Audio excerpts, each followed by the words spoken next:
On YouTube, welcome back to the channel. Today we're working on the new Cooper Countryman All4S.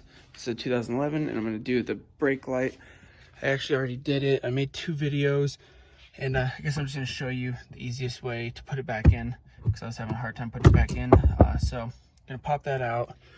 And if you look inside, you're going to see right here is the brake light, or the tail light. There's going to be a little clip right above where my finger's at. You're gonna press up on it, and then it pops everything out. And then to get it out, you pull from the bottom. I think actually last time I pulled from the top, but you're gonna pull the bottom out. There's gonna be a little clip right here for the lights. You're gonna press that up and then pull it out. That's how you get it out.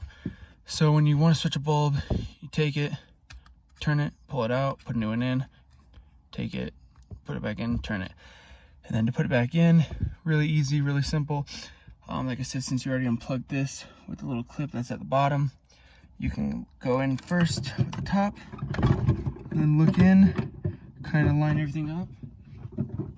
Look on the outside, line it up, press it back in, it's locked. Then you'll take your little connector that you have right here, and plug it in down here at the bottom. You'll hear a click. Little click, it's in, everything's good. Slide this back in, and press, and that's it. So I did a video before and it just wasn't very good, and I switched the light and I was like, I should have made a video.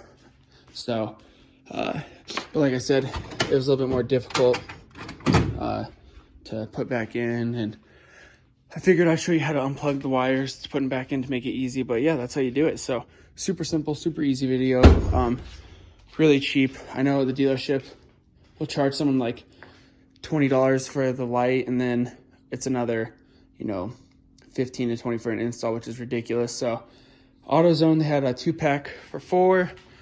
Let me show you the light. Oops, sorry, my stand isn't holding very good. So this is what you'll need, and that's it.